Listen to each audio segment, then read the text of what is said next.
that is a wrap on Democratic primary debate number 7 from Des Moines, Iowa. We're back on YouTube, Facebook, and thehill.com to take a look at all of the wonderful things that happened. That's right. We got friends in the show. They're joining us a little bit. That includes journalist Ed Jelani, Democratic strategist Michael Starr Hopkins. We've got the heavy-hitting panel ready to go with a few rounds just about what they saw. But right now, Crystal and I, we want to talk about our takeaways. What do you think? Top line: who won? Who lost? Who had good nights? Who had a bad night? All right. So I didn't normally do this, but I actually ranked everybody. So here's how I think it went. I think Biden number 1. Yeah. Bernie number 2. Why do I put those two at the top? Because fundamentally, I don't think this debate really shifts the ground. Yes. They're winning going in. They're winning coming out. So they're number 1 and 2. Then I would put Tom Steyer.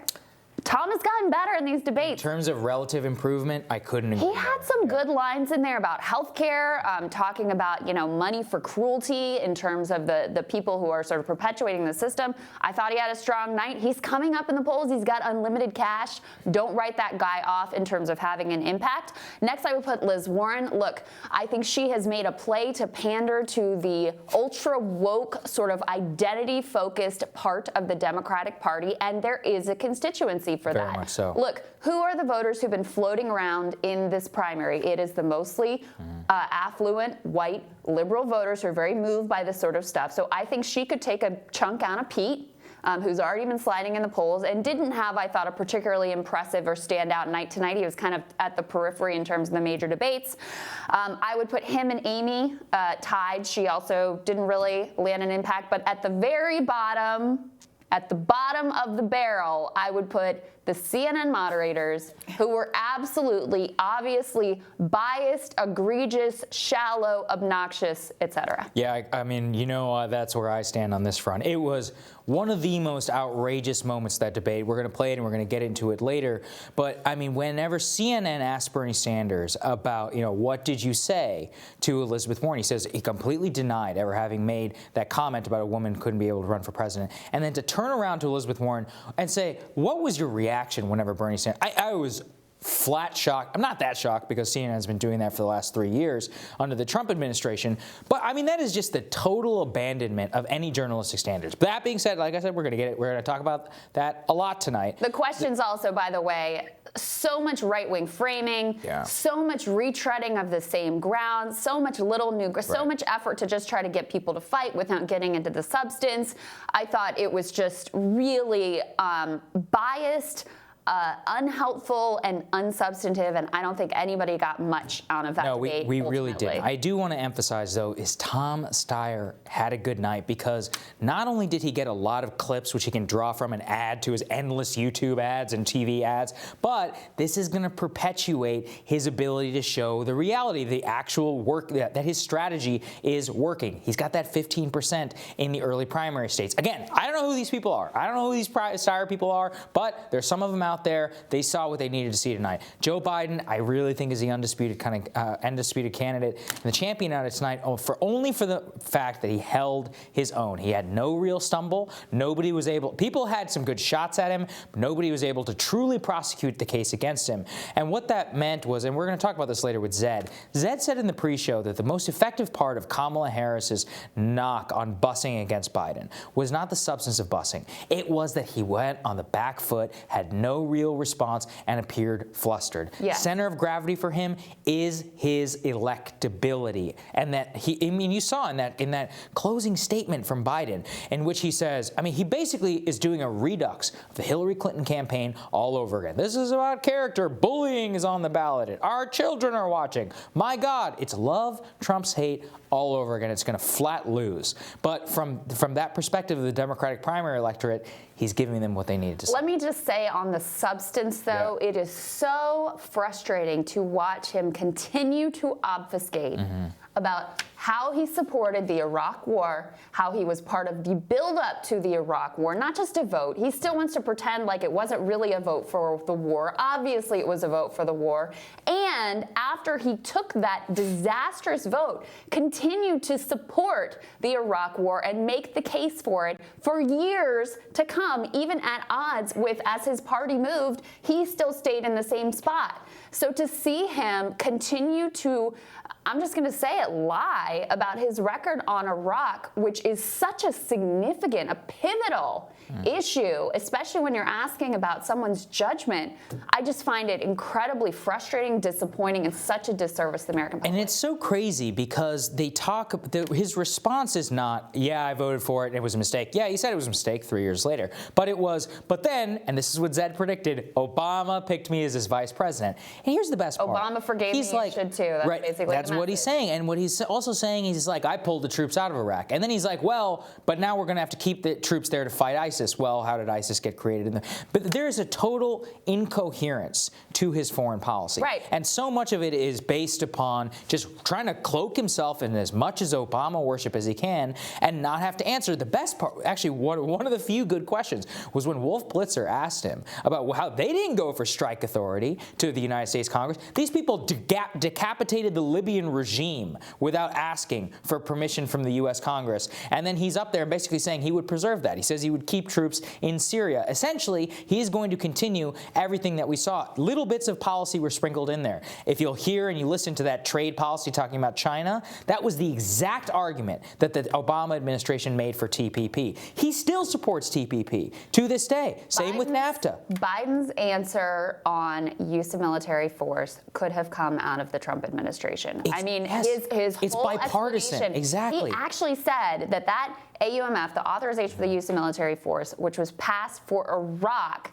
justified all their action overseas, but wouldn't justify Iran. How do you draw that line? I mean, it's nonsensical. I was glad to get the question. No one ultimately prosecuted the case on that. They didn't. But that's, I think, for our job to make sure to educate people about the reality and the disparity between what he's saying and what actually happened. But we want to bring in now Senator Bernie Sanders, National Press Secretary, Brianna Joy Gray, back to the show. Great to see you, Brianna. It's good to be here. Oh, so happy. I also want to say we invited surrogates from all four of the top campaigns. Brianna was the only one able to make it tonight, although the others certainly send their regards. And we're going to have Adam Green on from the Warren camp tomorrow, as well as representative from the Trump campaign tomorrow. Brianna, though, top line takeaways, how did you think things go? Look, I largely thought that things were maintained the way that you described them, right? Like everyone basically maintained the status that they're at currently. I think perhaps with the exception of Elizabeth Warren. I think coming out of this debate, there is no question about who really carries that progressive mantle across the line. Once again, Bernie Sanders is clear in a way that she isn't about Medicare for all. He was presented with some interestingly framed questions about the pay for, which he always approaches with incredible clarity and directness, doesn't equivocate about how a small tax is ultimately a huge savings for the American people, which I think is why Americans perceive him to be honest and trustworthy. In poll after poll, he's considered to be the most trustworthy and honest candidate. So when you had a moment like tonight, like this week, when credibility was really on the table, was put on the table by the teams of other candidates in this race, it was, perhaps not so surprising that I think Bernie Sanders' credibility and truthfulness really shined. Well, Brianna, Bernie basically put his credibility on the line. He said, look, you have to believe me, I didn't say this to Elizabeth Warren. Let's take a listen to what he had to say when he was asked directly about that. Well, as a matter of fact, I didn't say it.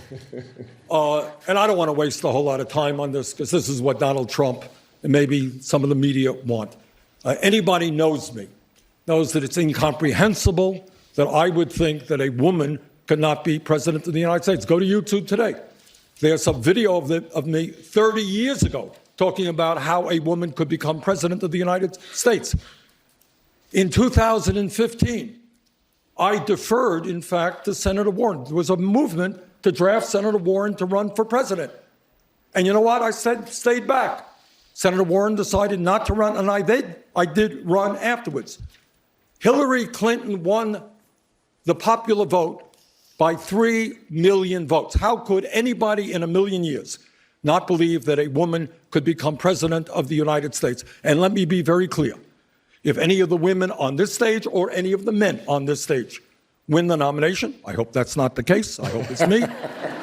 But if they do, I will do everything in my power to make sure that they are elected in order to defeat the most dangerous president in the history of our country. What did you make of that response, Brianna? Well, you know how they say about Donald Trump, there's always a tweet for that? Yeah. That contradicts whatever he's saying in the moment. For Bernie, it's the opposite. There's always a video that shows that he's been saying the same thing and being on the right side of history since time immemorial. So, of course, he's right. There were videos of him talking to young children and encouraging the young girls there to run for president, saying that we don't have enough elected women in office, and was able to rattle off the names of many, many female elected officials, something that was a little bit of an issue during tonight's debate for some of the other candidates, right?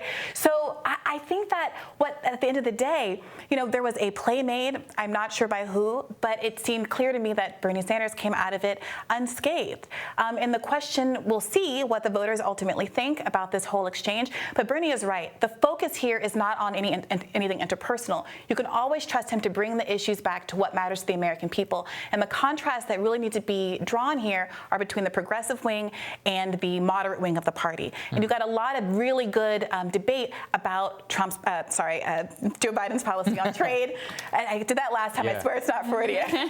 But Joe Biden on trade, Joe Biden on the Iraq war. And while these issues might seem not like they have a huge amount of impact compared to some of this controversial Twitter fodder. As you mentioned when you came on the campaign podcast last week, Crystal, look, trade is an issue for regular Americans in a way that the pundit class doesn't always recognize. Yeah. And I think that there's going to be a lot of conversation around dinner tables tonight about the fact that Joe Biden was responsible for and participated in so many of the trade deals that caused Americans to lose their job, and Bernie Sanders again and again was on the right side of history. That was one of the more interesting exchanges on trade, which the debate moderators weirdly cut off for some reason. Well, it's substantive and real. Yeah, couldn't have that. I wanted to let us in a little bit behind the scenes. I mean, a lot of us were stunned to see this come from the Warren camp. It's just so personal. To leak the details of a private conversation in my view, I agree with it. It just doesn't scan that Bernie would have said that. It's hard to believe. There's no way to verify one way or another exactly what was said in the room. I just thought it was a very vicious, personal attack, and I was kind of shocked to see it come from her, frankly. Did it catch you all off guard? What was the reaction internally? I think that the people who work on the Bernie campaign are there because they believe deeply in the values represented by the campaign and the policies that Bernie Sanders has put his political career and his life on the line to fight for consistently, unwaveringly. And so it does feel deeply personal when these kinds of attacks are leveraged against a candidate who has conducted himself with unimpeachable integrity. And do you believe that it came from the Warren camp? I can't speak to that. I know that Bernie Sanders, as you saw tonight, maintains that he and Elizabeth Warren are friends, and he still is acting with a great deal of grace. And I am hopeful that the discussion from the Warren camp now is just to say that they want to draw a ceasefire, something that persists, and we don't get another one of these bugaboos when they start, slipping in the polls. Well, one of the outrageous things that happened tonight is CNN literally Bernie gave that answer, and then they turned and they basically asked Elizabeth Warren, what was it like whenever that happened to you? I want to play a clip of that because I found it so outrageous. Yeah.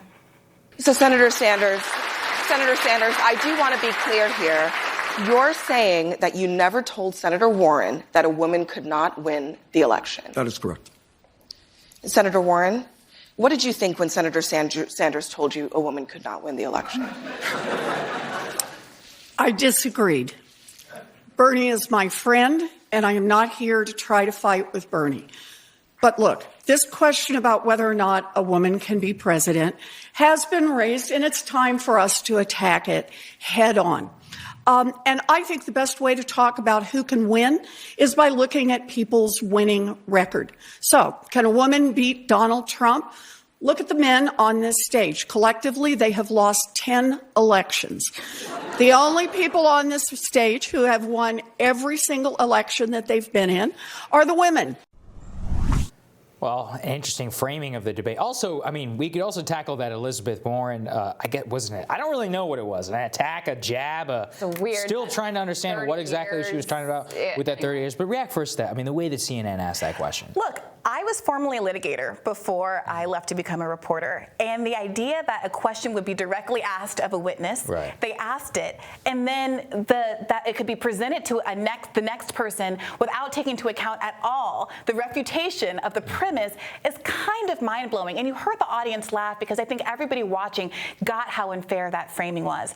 And interestingly, the answer that came from Elizabeth Warren, she didn't directly accuse, chose not to directly accuse Bernie Sanders in that moment, but she also didn't deny it. So again, it's up to the voters to decide if that was handled in the way that they think is fair. And with respect to the whole back and forth about 30 years, no one has defeated a Republican incumbent in 30 years. I mean, it seemed like a little bit of cutesy play, right? To draw a line, 29 years and 11 months, Bernie Sanders did the thing that you're saying that he can. It's akin to me saying that I'm the only person here with integrity that's under 5'7". I mean, it's an intentionally selected poll. It's very strange. It's bizarre. It was a very strange framing and made for a very uncomfortable, awkward moment where math abilities were very much called into question. Hashtag Andrew Yang math. Get Bernie to math. So, question for me is, we've talked a lot about the contrast that needs to be drawn between. I mean, these are the two ideological poles of the party, and in spite of this unwanted spat with Elizabeth Warren, really at this point, I see this race coming down to Bernie and Biden. That's certainly what the polls reflect at this moment. Do you think that Senator Sanders did enough to make it clear some of the judgment failings of Joe Biden over the course of a very lengthy career, which, as you and I have discussed before, he's often been very much on the wrong side of history in terms of important decisions that he's made? Well, something I was really heartened by, despite some of the fluffy coverage of interpersonal debates over the past week, was that the Biden-Bernie contrast that we've been drawing did actually break through to the mainstream media. So you did see a lot of coverage about, in particular, Joe Biden's Iraq War record. And I think that is going to break through. And now also the campaign, look, the gloves are off. We are drawing direct contrast. We did it on this week's podcast at Hear the Burn. We're doing it online and a million amazing videos that are coming out of our team.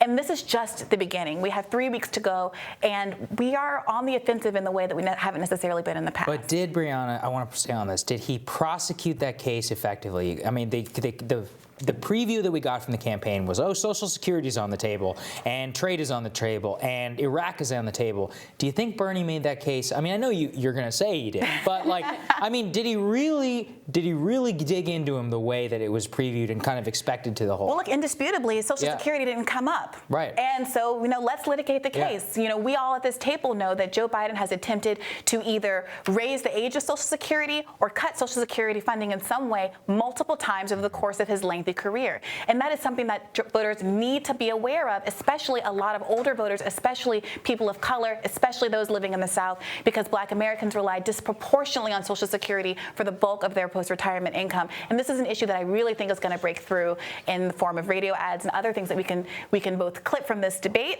and also really do a full court press going forward. That issue of Social Security, and I've dug into the numbers on this, and it's a top issue for seniors. Yep.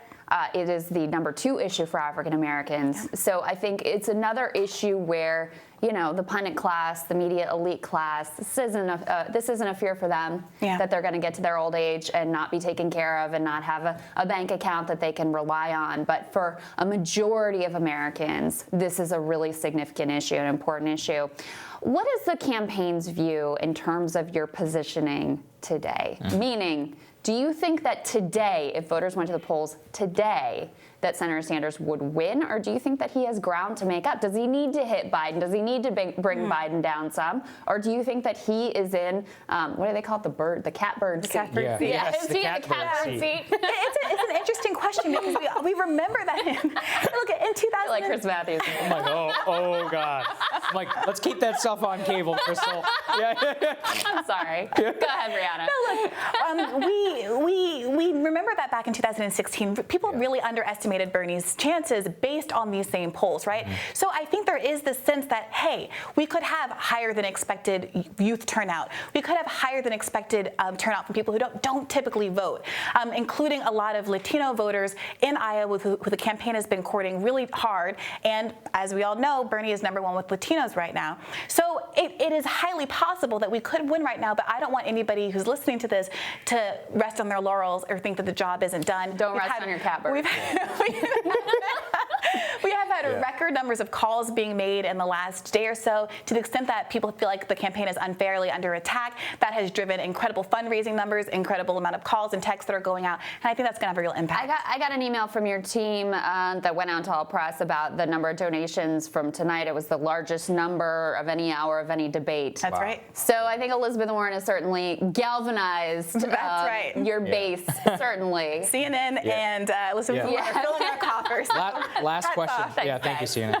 Last question I want is just on impeachment. So we know that impeachment, the trial is going to start on Tuesday. As Crystal has said, it's basically going to freeze the race as it is right now. But are you worried about losing the momentum in those final 2 weeks? Senator Sanders is going to be here in Washington 6 days a week. Maybe how are you going to deal with that in terms of rallies, in terms of schedules? What's going to happen? Well, here's what's great about this campaign. It's not me, us, and it's not just a slogan. We have some of the most incredible surrogates there are out there.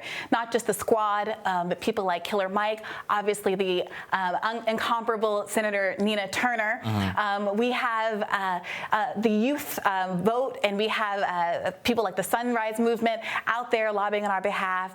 We have a lot of really great events happening that are independent of Bernie Sanders, because we never wanted to be overly reliant on him as a candidate, because we saw that this might be coming down the pike. Yeah. So we have lots of people, Cardi B, who can certainly draw a crowd without Bernie Sanders being there, and I look forward to voters getting to know us more and more. It's interesting. All right, Brianna, always great to have you. Thank you so much for joining us tonight. We appreciate it. Next time we're trying to get some of your fellow surrogates back here to mix it up again. They will be back. All right, next up we're going to bring in journalist Zed Jelani and also Democratic strategist Michael Starr Hopkins to share their reactions. But first we wanted to play for you a little bit of sound from the debate. One of the exchanges that we were discussing with Brianna on the Iraq War and the contrast with Joe Biden. Let's take a look at that.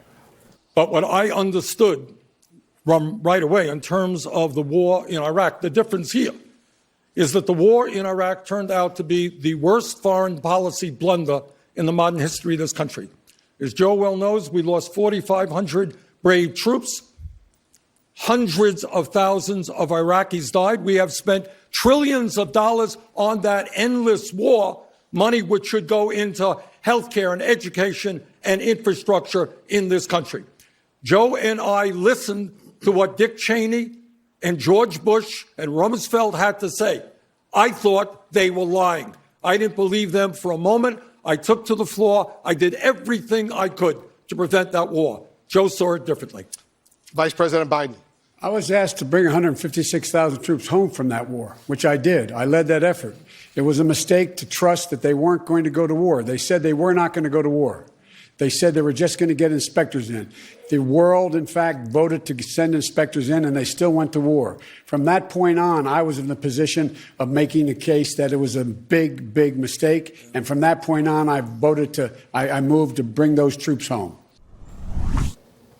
All right, we're going to broaden our discussion just a little bit here. Indeed. Joining us again, journalist Zed Jelani and Democratic strategist Michael Starr Hopkins. Michael, you were just informing us. We were on here doing the show, but apparently right after the debate, there was an exchange directly between Warren and Sanders that looked a little tense. Yeah, so what was the takeaway there? Describe it. We don't have the video for the audience. So it looks like Sanders and Warren walked up to each other. Sanders reached out to shake her hand, and she kind of got in his face, and it looked like they had some pretty tense words while Steyer awkwardly in the background kind of sat back. But I mean, that kind of seemed like the moment of the debate, what we were all waiting for. Wow, yeah, that's a big deal. Yeah, what do you make of that, Zed?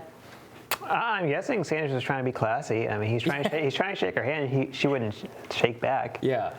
And this is a little righteous about this. This is after she and her team leaked details of a private conversation trying to smear him as sexist, and she's the one up at arms? I'm sorry, but that's outrageous. All the post-debate analysis with all the CNN people talking about how great she did and how she handled that moment, how she pitched to women. By the way, being chauvinistic about your demographic is historically not good in elections. I mean, the way you handle it is someone like John Kennedy. I mean, JFK said, I'm not the Catholic candidate for president. I'm a candidate for president who happens to be Catholic. I mean, he made it a non-issue, and that's how he won. Once you start touting it as an advantage, people start getting turned off. Like, wait, I should vote for you just because you're an X? Right. And the twofer, I'm sure Joe Ross versus Roger Lau, the people in her campaign, pitched this to her, said, hey, you can hit Sanders, and then on that campaign stage, you can pitch out to all the Hillary people, say, hey, we're going to do I'm with her again. Right. And, it may not play out exactly how she determines it, how she seems to think it's going to happen. Turns out men vote too. It's absolutely not going to play out. Michael, I do want to get your reaction to that Iraq war clip, though. That's one of the first things that we immediately saw in this debate. Funnily enough, Zed predicted Biden's response. Do you think Biden put that to bed? Is that going to be enough, or are we going to continue to see this? The Sanders people are not going to let this go. It's going to keep going. Yeah, I mean, I think the Sanders campaign is definitely going to be the one that continues to bring this up. I don't really see any of the other campaigns making a big deal out of it. Right. I think maybe Mayor Pete will use it to talk about more of his military experience. It's a personal issue for him, exactly. like everything else. He had a great anecdote about seeing a friend or a fellow soldier's son run up to hug him, which I think he's going to continue to try to do. Yeah, I mean, what did you make of that, Zed? I mean, you literally predicted the words out of Biden's mouth. Frankly, I think Biden had a very good night, and I think that was a phenomenal answer for him for a huge portion of the Democratic electorate, which is Obama trusted me, you should trust me. Oh, I think it was an excellent night for Biden. I mean, I think CNN was so impressed by their own story, which was pitched by Warren and all this flash and glamour. But at the end of the day, Biden had to defend himself against attacks. He was barely attacked except by Bernie, and he easily parried it. And I think that, Biden's kind of making the electability argument for himself, right? In that he kind of gets under attack by Trump, he gets under attack by all these Democrats, and he just kind of waves it away. And that's kind of showing the level of stature that you have to be able to survive this process. And I think if the other candidates don't show that, Biden is going to continue to kind of lead this race in that regard. So did Bernie Sanders do what he needed to do? No, he didn't do it. Yeah. For one, his campaign seems paralyzed by this ideological affinity for Warren, who's obviously not into him. She was trying to destroy him. You can only ask someone out on a date so many times. I think those days are over. Yeah. But no, seriously, she has an interest to cooperate with him eventually. Eventually, he may offer her VP, he may need her delegates, but right now she's attacking him very hard. She set the entire tone and narrative of the debate. She did, yeah. You have to attack back. You have to question her trustworthiness. This is someone who told an activist that her kids go to public school, and she said that no, they go to private schools. Right. One of her kids actually went for private school for half of his life. I mean, she embellishes the truth to benefit herself. She's done this on numerous issues and topics. In 2012, running against Scott Brown, when I was working to elect her, she was saying, look, I am a Native American. He said, hey, she's not a person of color. She's not a Native American. She said, no, I am. 2019 rolled around. She said, no, I'm not a person of color. I mean, this is... And has never complained about when she figured that out and how she figured it out. She's straight up lied. She lied. Yeah. Okay? Sanders has to have the mettle to actually deal with this. He's not going to do it, Zed. But see, I'm going to disagree with you, though, because I agree with your initial point that this doesn't work out for her the way that her team thinks it does. It ultimately is not a good look. I mean, this was her whole brand, Michael, was that she's the unifier and she can bring the elements of the party together. And so for you to come out with an attack that is so off-brand and so vicious. So personal. And so personal to someone who, up until this very moment, you have called a friend and an ally, which now all of that seems very disingenuous. And plus, she's been attacking the entire time. She was attacking Biden earlier in the race. She called him a Republican. She's been attacking Pete over his fundraising. Now she's attacking Bernie, but she's also saying she's a unifier. Right, they all want to cry unity, and she pretended to be so offended that a volunteer would use a call script, accurately pointing out. It may work, but I think there's a bigger issue than Warren, though, going on here, that she may very well self-immolate, but then there's still Biden standing there. Yes. And the way that you attack someone like Biden is not by trying to trip up on a debate stage. The way you do it is by running negative TV ads, negative radio commercials, the kind of things that are typical in campaigns. And the question is, Bernie Sanders has never in his life done that in any campaign. Is he willing to do that? Well, I will say in our conversation with Brianna just now, she indicated specifically on Social Security that they were thinking of radio ads, that they had some things queued up in the mix on that to make the case, which is an incredibly important one that didn't come up tonight, but one that is top of mind for many, many voters in the Democratic primary and in the country at large. So I think that their strategy is essentially, look, Bernie is not going to be the iron fist. He's just not going to do it. It's just not his thing. So you have the surrogates doing it. You have the op-eds posting. You have the ads coming out. And I don't know that Zed is correct, because if you look at the polling right now, if it is my belief that if Bernie goes into Iowa, tied or leading, he's going to win Iowa because he outperforms his polls. If he goes into New Hampshire tied or leading, he's going to win because he outperforms his polls. I think if he does those two things, he's in very good position to win. Yeah, I got to say, and this is going to come as a surprise because I've been so critical of Senator Sanders. Yeah. I think tonight it became a two-person race. Yeah. I think it now looked like Biden and Sanders and then everyone else trying to jockey for that second spot. And I think that that's the perfect spot for Sanders to be in right now, heading into Iowa. And I think that, Sanders now, you saw him talk less about democratic socialism and talk more in general terms and more about ideology, which I think is part of his desire to switch to more of a movement kind of thing. And I think that's how he's going to start bringing more people over into his tent. It is, Martin, to that point, I mean, you saw this diametrically opposed vision on trade in particular. I want to play a piece of sound that we have about the two candidates talking about NAFTA. I think Biden even accused him of saying there's not a trade deal in the world that this guy would vote for. Let's take a listen to that.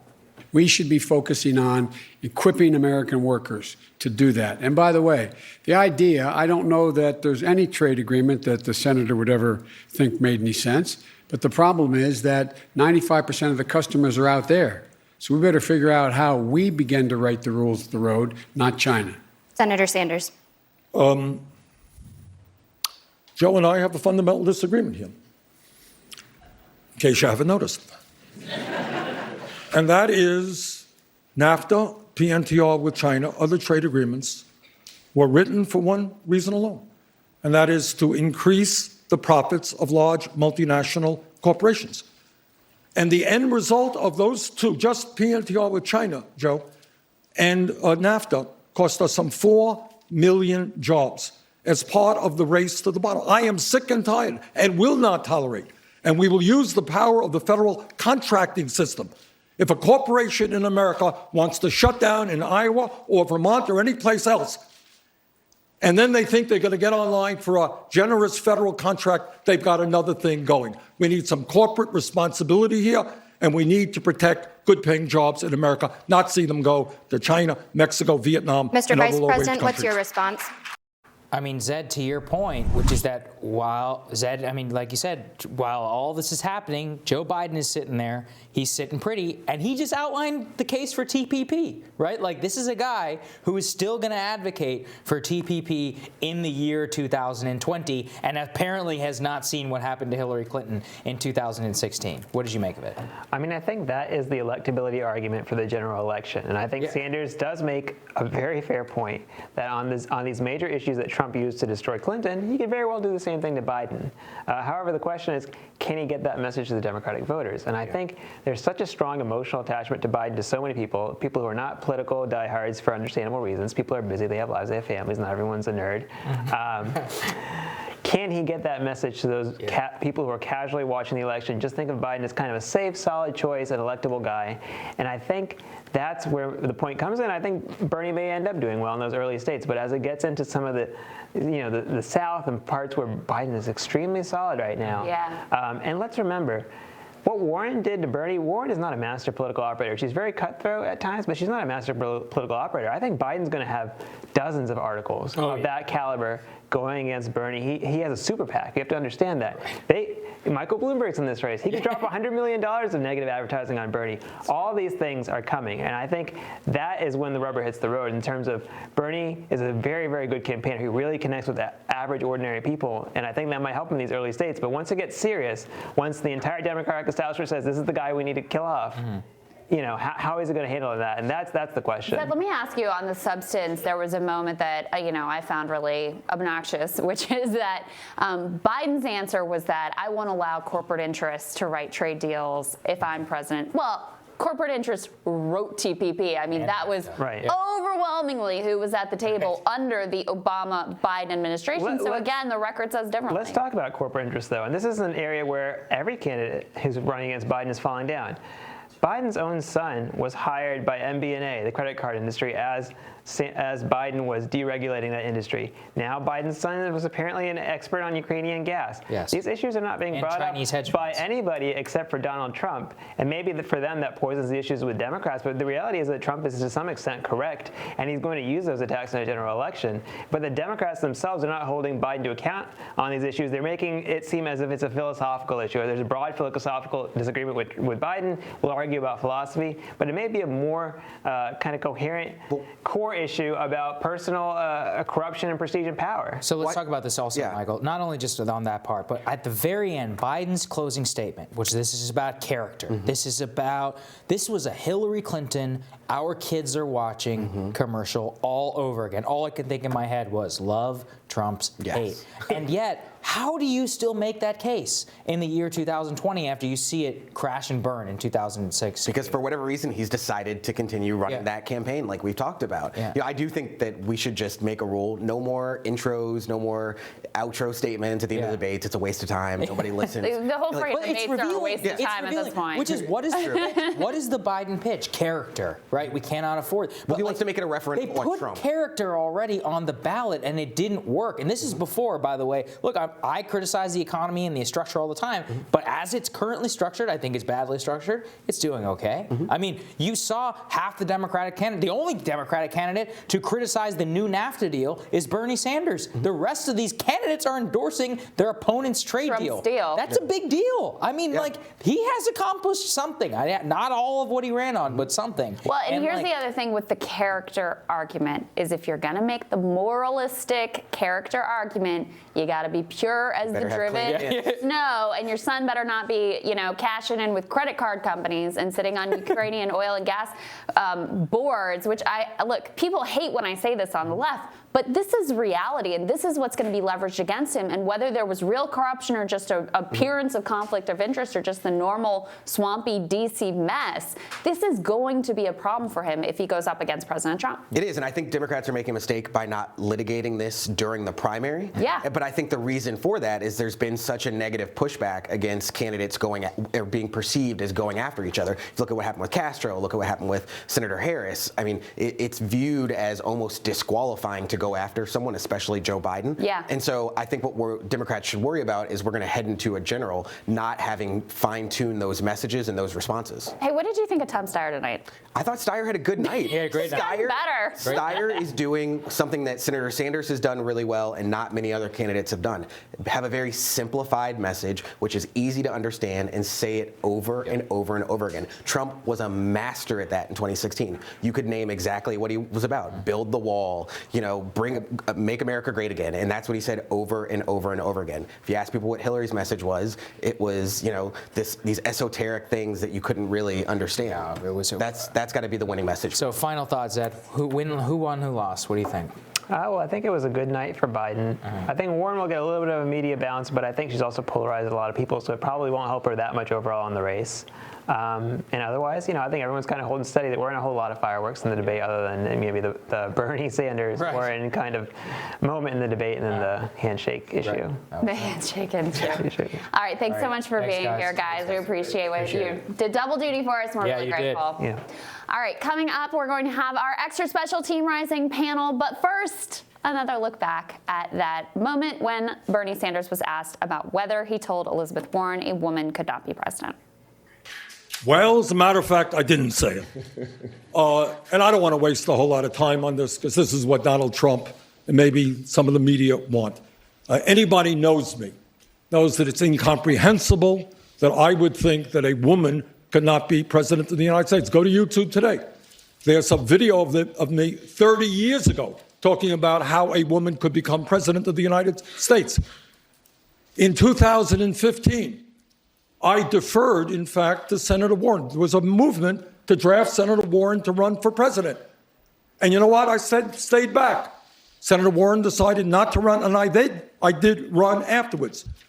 Hillary Clinton won the popular vote by 3 million votes. How could anybody in a million years not believe that a woman could become president of the United States? And let me be very clear. If any of the women on this stage or any of the men on this stage win the nomination, I hope that's not the case. I hope it's me.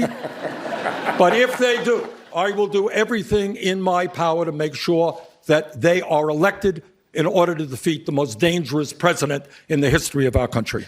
So, Senator Sanders, I do want to be clear here. You're saying that you never told Senator Warren that a woman could not win the election. That is correct.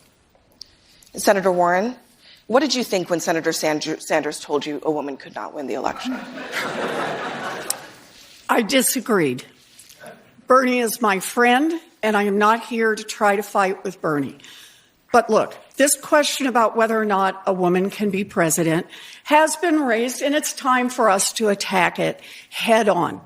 And I think the best way to talk about who can win is by looking at people's winning record. So, can a woman beat Donald Trump? Look at the men on this stage. Collectively, they have lost 10 elections. The only people on this stage who have won every single election that they've been in are the women.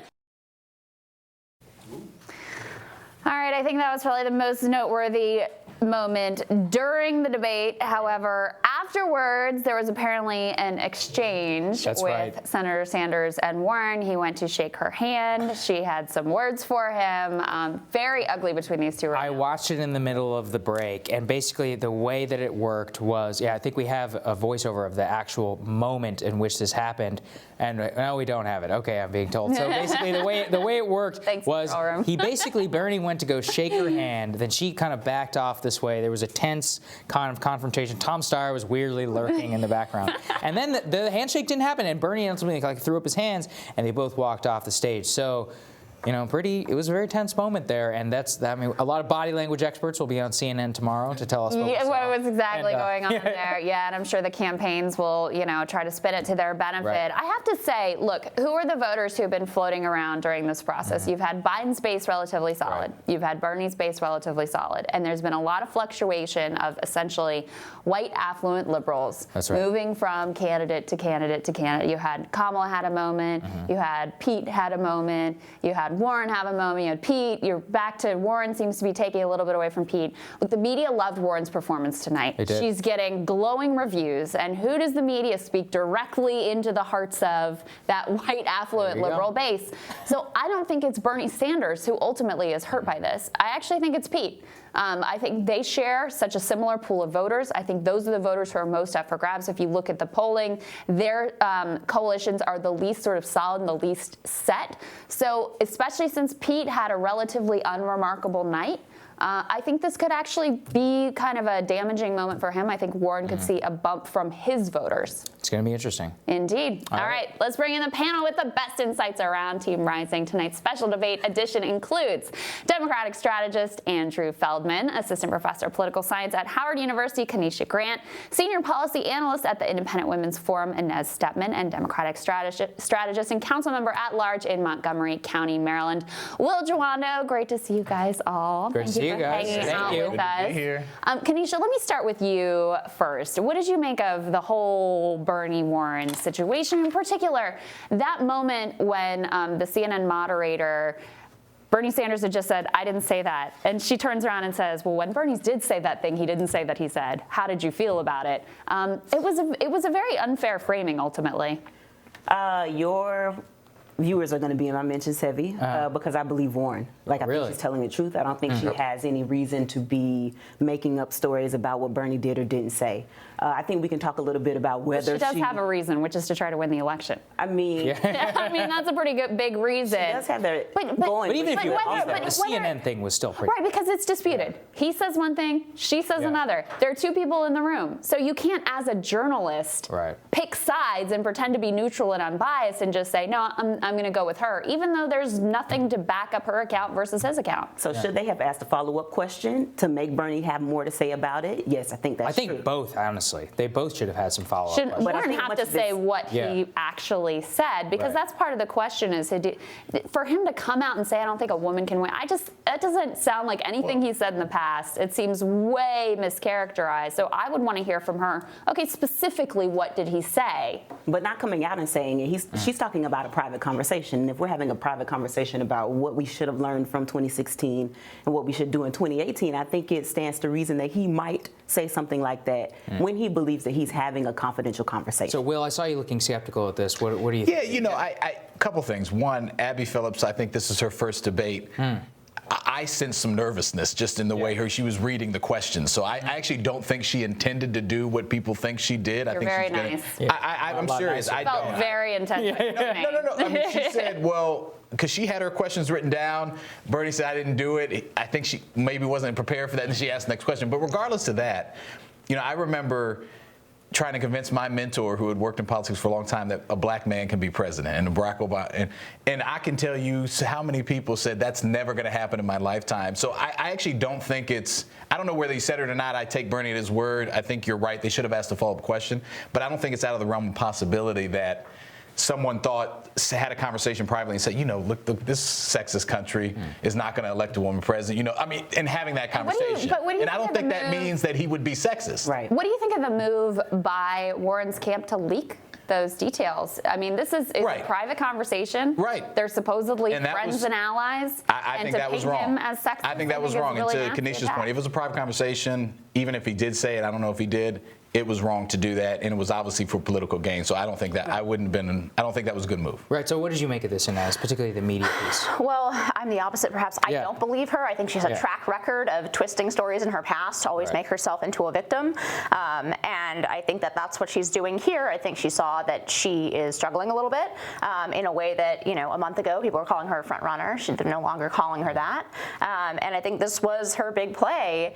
And honestly, I think this was kind of a mistake on Bernie's part during this debate. I think generally he did well, and you know that I'm not a Bernie fan, but I'm a conservative, so I say this is your guys' decision-making process here. But I think he made a mistake not hitting her in the same way that he made a mistake not going after Hillary Clinton's emails in the primary in 2016. This was his moment to actually, show some of that fire, that he's willing to not always be deferential and nice to other candidates on the stage with him. And I think when that, to your point about the media, when those clips get played over the next 3 days, he's going to look weak in those clips, even if he had an overall stronger debate. And I think that was a mistake on his part. I thought his response was good, Andrew, and I think it's very hard, because the other danger, he goes too hard, and then you have all the media say, oh, he was so mean, and he was mansplaining, et cetera, et cetera, et cetera. It's a very hard situation that he was put in. I thought he handled it fairly well. Look, I would not have started that off the way Bernie did. I would not have said that he didn't say it. First of all, I think there is clearly a disagreement between the two candidates. Yeah. I think he could have acknowledged there's a disagreement on what happened and then pivot to his second part of his answer, which was defending his record of always standing up for women, advocating for women, and mentioning that Hillary Clinton got 3 million more votes than Donald Trump. And I thought that was absolutely strong. But if he didn't say it, doesn't he have to be clear? Look, I think that this is, if we are having a conversation, all of us here are strategists. If we want to talk about sexism in the country, right, in our everyday lives, women run into sexism in their careers every day. Yeah, but here's so absolutely there is sexism in this presidential race, and absolutely that is a conversation that I could see two people having. That doesn't mean that a woman can't win, but absolutely that's something that Elizabeth Warren is going to face. But is there a problem having that conversation? I mean, no, I think it's something that needs to be had. That's different than saying a woman can't win. But he may have said that. On a 2016, some of the biggest feminists talked about the sexism that Hillary Clinton faced. Absolutely. That were a barrier to her winning the White House. So, and you had Joe Biden also saying something, that I thought was not appropriate, where he basically was like, well, Hillary had sexism, I'm not going to have that, so that's why you should pick me. Like, he came out and said the quiet part out loud. He said that. And no one went after him for that. But, I think Elizabeth Warren and her team have done a tremendous disservice to having an honest conversation about the realities of being a woman in politics by completely weaponizing it to try to smear Senator Sanders for Warren's benefit. Kenesha? I think that we haven't had a conversation yet about how the stage was white. And I think that if there was to be a way to have this conversation, I think she could have been and would have been well positioned to talk about the whiteness of the stage. Yeah. And in thinking about how the stage is not all white men, she could have had this conversation about gender. And so is it possible to have this conversation where she kind of lifts herself up and talks about this wonderful moment for women? Sure. Did she have to do it this way? I don't think so. Right. Yeah. Andrew, let me ask you, because this always, I do think this conversation is important. I think it needs to be had, et cetera. There's never a mention of the fact that Bernie Sanders would be the first Jewish president. That seems to not be important to anyone. I mean, do you think that's something that should be discussed? Do you think that he faces barriers because of his identity? What's your view on that? Sure. I mean, I think that anti-Semitism in this country is on a rise. Around the world, it's on the rise. So absolutely, I think that would be a barrier that Bernie Sanders would face. Would I love there to be a first Jewish president? Absolutely. But I also think that what you're seeing with both Warren and Sanders is they're not backing down. They're fighting through whatever challenges they have. Elizabeth Warren, yes, she's going to face sexism. She's facing it right now. She's facing it if she's the nominee. And she's not saying, oh, I'm just going to give up. She's fighting through. Bernie Sanders has faced ageism. He's faced, I'm sure he's faced in different campaign stops, anti-Semitism, and he's pushing through. That's what I think is fascinating about these two candidates. I actually think this is really petty for our party to be getting in this squabble. It doesn't, No. And it doesn't, There's one team that got started this squabble. Let's just be clear. Let's also focus on Biden here, because let's talk about this, Will. Is that, I mean, generally the consensus from all analysts tonight is that Biden had a pretty good night. I mean, but the message itself, I mean, touting TPP, that end campaign, I'm sure you heard me talking about this earlier, it seemed like a total redux of the Hillary Clinton campaign. I mean, I do not think that is an effective strategy that you can run against Trump in the general election after it has already failed. Right. I mean, well, he's doubling down on what he's always said. Anybody but Trump, Obama 2.0. I mean, that's his strategy. And but it's more like Hillary 2.0. Yeah, well, Hillary 2.0. Well, yeah, it may be Obama 1.5, Hillary 2.0. Yeah. You know, I mean, and don't forget Obama. Maybe 0.5. Right, really. right. When he needs to say, he picked me. Yes. But, you know, it's that kind of middle of the road. And he tried to, one thing he did do well tonight, I think he's had a couple of good debates in a row. I was out in L.A. I mean, he's just holding strong. He's sticking to not making mistakes. You know, it's that I have a broad coalition. Black people like me. Obama got me. Things were a lot better. Trump is crazy. And don't you just want to be normal? And I do think that appeals to people. There's some people who want whether he can win and beat Trump with it, that is a question. I know where you feel how you feel on that, but they're all in on that. They pushed the chips in, and they think that's going to get them to the nomination. Right. What did you think, Ines? To this question of whether this will be another change outsider election or it'll be a return to normalcy, I think none of us know for sure. Certainly a lot of us were wrong in 2016, but to me, the answer to that question seems obvious, right? It's that the American people on the left and the right are not happy with the way the last 30 to 35 years have gone, period. And that's why you see consistently high numbers of people, either pluralities or outright majorities in this country, saying, burn it all down, burn all the institutions down, kick everybody out of Washington, drain the swamp. All of those things resonate. And I actually think the ability of Joe Biden to win a general election is overestimated, and somebody like Bernie Sanders is underestimated. And again, not a fan of the guy, but I absolutely think that he would be a viable 2020 candidate, perhaps a better 2020 candidate for Democrats in terms of the election than Joe Biden, because I still don't think this is going to be the return to normalcy. I just don't think that that's where the mood of the electorate is. It's funny, Inez, because New York Times, I mean, it just comes out with a story saying the Trump campaign internally is like, well, Bernie might put up a pretty good fight in Michigan. He could put up a fight in Wisconsin and a lot of other states that they hadn't necessarily had to think about, even in Maine. There's new polling also, him outperforming Joe Biden with independents. Right. It's very counter to the sort of typical Washington narrative. But no, one thing I want to hear from you is this: why do I not hear that from Elizabeth Warren and Bernie Sanders about Joe Biden? Elizabeth Warren seems completely incapable of going after Joe Biden in the same way that she's gone after Sanders. And that's frankly mystifying to me, because as somebody whose entire campaign, the crux of this campaign is about banks, and particularly on bankruptcy, with Biden was the person who pushed that through in 2005, and then corruption, the son on a Ukrainian gas company, I don't hear a word from her on that. Look, I'm surprised that we haven't seen more throughout the series of debates on credit cards, on bankruptcy, on these issues where Biden and Warren disagree. But what Warren was doing tonight, I think it came off really well, is she remained calm, cool, and collective, right? And she did not get flustered. She did not get caught up. Well, afterwards isn't on tape, so I mean, no, it is on tape. Well, it's on tape, but it's not live, and the millions of people have shut it off. But the reality is, and I think she has a right to be upset with Bernie Sanders, regardless if we disagree or agree on that. But I also think Joe Biden is the person who benefited from that squabble over the last 48 hours here and on stage tonight. He's going to be the person and we've seen the fighting over the last 6 debates. The people who are fighting don't do better in the polls. Well, let me ask you, that's actually not not always true. Pete rose in the polls by taking Because on that wasn't Warren. really a fight. That was like when he went after Beto and he rose.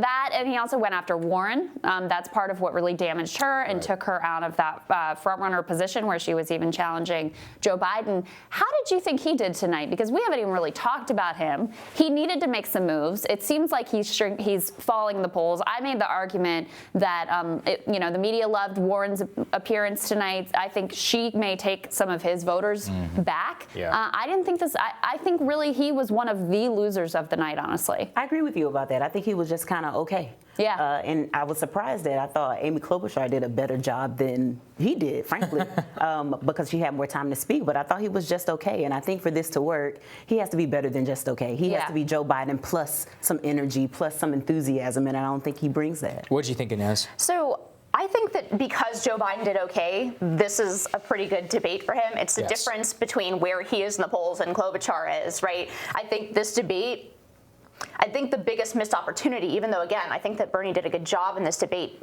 for a Democratic electorate, the biggest missed opportunity for him was to knock out Elizabeth Warren in that exchange. If he had done that, I would see this as much more moving towards a two-person race. And to the extent that it's not moving towards a two-person race, I think the person who benefits is Biden, because Biden just needs to stay where he is for the most part. And I was not saying this a month ago or two. I thought that his support would crumble. But right now, I think he's looking like a lot of this fighting is in between other candidates is going to have him coast to a nomination to a party that I don't think he represents any longer. So that's the interesting thing, Will, is that we did not see Biden get knocked on his heels. No candidate was able to prosecute an effective case against him. They can contrast, but prosecute means to put somebody on their heels, make them answer. There was not a single forceful moment. Well, when the prosecutor did go at him, saw a momentary bump, Kamala Harris, and then a dip. And the only time he's ever been knocked down. Right. The other thing, I think, why Joe's strategy, of which I've said is the hold-on strategy, and now with this uncertainty with Iran and this in potentially being a wartime president, that was something. The first 30, 40 minutes of the debate, all foreign policy. Warren was completely exposed as having like no real plan, in my view, on any of that. Klobuchar was very strong on that point. I mean, you don't have to agree with her, but she knew what she wanted to do, and I think that's where, if we're in wartime, whether you like Joe Biden or not, people have confidence that he's going to be directive. And I think if he's the nominee, that could help him. So we'll see where that plays. That's a lot of uncertainty. No, you're right, because we've actually seen polling saying he's the highest and most trusted whenever it comes to foreign policy amongst the Democratic electorate. Where he has the biggest edge. Right. I mean, Sanders is most trusted on health care, climate change, on the economy. They're roughly tied, and Biden has the biggest edge on foreign policy, even though, in my view, his judgment is highly suspect in that area. But I agree with you that Sanders' team has been trying to make that case, but I don't think Sanders, who had a number of opportunities, no, he didn't do that well they came back to him on it. They gave him another chance to call Biden out for his lies, and he really didn't do it. You brought this up earlier on an earlier panel, right? And I think it was with Brianna. How many times were there stories over the last few days previewing the fight that was going to be tonight, Biden versus Sanders? They're going to go at it. It was a dud. I mean, I walked around my kitchen and started doing dishes at some point to this thing. It was slow. And I was surprised that we did not see more fight from a wide variety of the candidates. So let me ask you all this. Look, this is the last debate before Iowa. It's 20 days away, which in politics is an eternity on the one hand. On the other hand, impeachment starts next week. And you know how the media is going to be wall to wall. And I know we hear, we can walk and chew gum at the same time. No, you can't. It's going to be wall to wall impeachment. So who, Kanisha, does that ultimately benefit? I mean, essentially, if you wanted to surge, if you wanted to launch an attack on your opponent, if you wanted to shake things up, this week was in some ways your last chance to do it. So if you lock in the race at this moment, what does that mean? I can't believe I'm about to say this, but I think probably Mayor Pete has the most to stand from the impeachment trial happening, because he has the opportunity to talk about all the other things. And so potentially we can walk and chew gum. And be on the ground, right? And be on the ground in Iowa. And so if we're just talking about winning in Iowa, I think that he probably has the most to win, because he won't be caught up in kind of statements about past impeachments, this current impeachment, having to be there and be present for that. And so Your I'd be son interested. being in a Ukrainian gas company. Yeah. I do. Yeah. I'm shocked that consistently not only the media is letting Biden off on this, but the other candidates are. Like to your point, I think that's why I'm increasingly in the camp he's going to coast to this, even though, again, I don't think he's representative of the Democratic Party in 2020. But if nobody is willing to take on that mantle and actually go after him on some of these things where he's weak, then he'll just coast that nomination. You can bet and you can guarantee that Donald Trump will go after him on those things. And he will paint him And that's part of the as electability. the establishment candidate who's going to return to Washington after spending decades in Washington. And I think that is going to be something that Trump can win on and win. So let's end with these. If winners and losers. Broadly, what did you think? What's going to change on the debate? I think Biden continues to slowly rise methodically. I think Warren and Buttigieg drop. I think Sanders holds strong. I think that's a snapshot. I think the impeachment will suck up all the air. I don't think you're going to see. You'll have some organizational gains potentially from Pete in Iowa and New Hampshire, but I think that's where it's going to be. And to that, I just have to say something on this point. Go after his son, Joe Biden's son, on Burisma and all that. The emoluments violator in chief every 2 seconds since he took office. I think that's a great debate to have. Yeah, but you guys impeached him on. You guys impeached. Well, rightfully so, but I don't think that's going to go. I think that's a debate that people will see through. Yeah. But we'll see. They didn't see through Hillary Clinton. So what do you think, Andrew?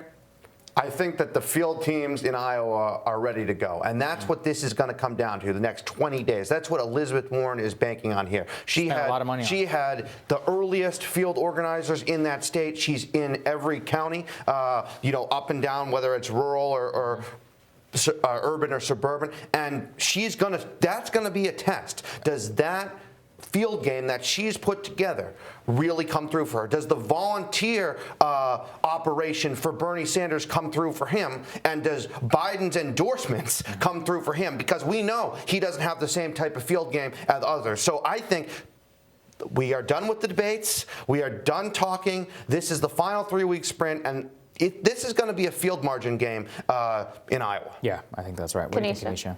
I agree. I think that one of the folks that we kind of don't talk about because she doesn't have the polling numbers is Amy Klobuchar. Full disclosure, I hadn't been thinking about her deeply before today. And I think that she has the potential to kind of sneak in and have us think about her as the consensus candidate.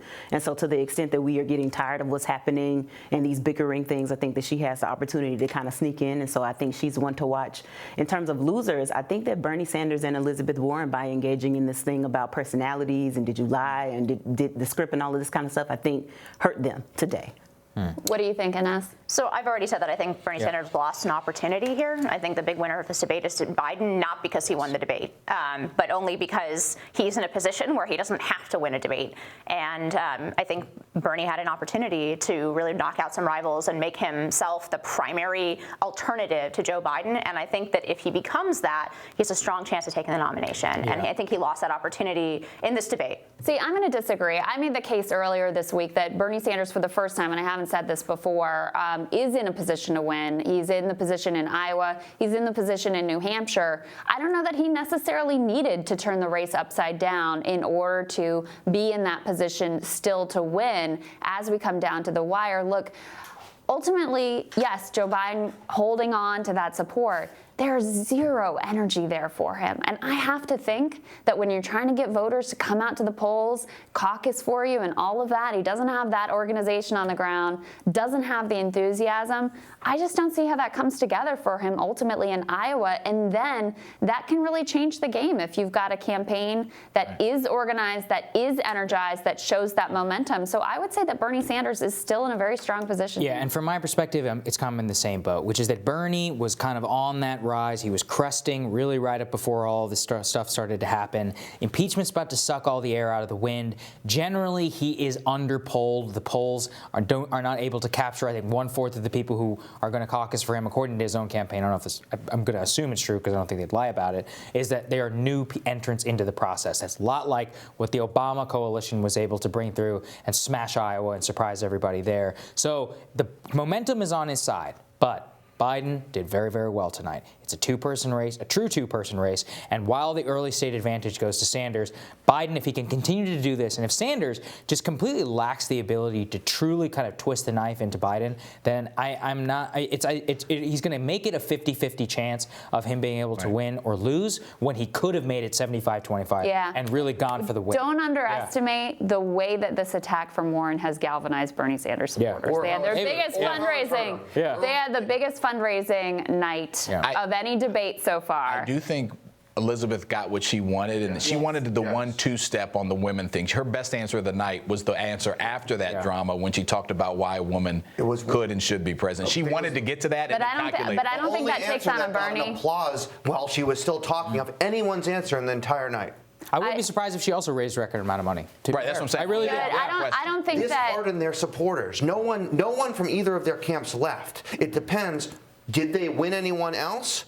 I'm not sure. And who did it benefit? Maybe a Biden. Yeah, I think, I think ultimately, like I said, I think she's not winning Sanders supporter. This did not win over one single Sanders supporter. No. However, I think she could have eaten into some of Pete's support. Right. That is the movement that I would expect to see come out of She'll have a little bit more of a hardening. Okay, guys, no, we can't. We got to go. Sorry. Thank you guys so much. We appreciate you all. Thanks, guys. The debate coverage fun does not end here, though. Joining us tomorrow on Rising, we will have Warren Surrogate and Progressive Change Campaign Committee's Adam Green, Director of Communications for Trump 2020 Tim Murtaugh, and the Young Turks Cenk Uygur. They're all going to share their debate night takes.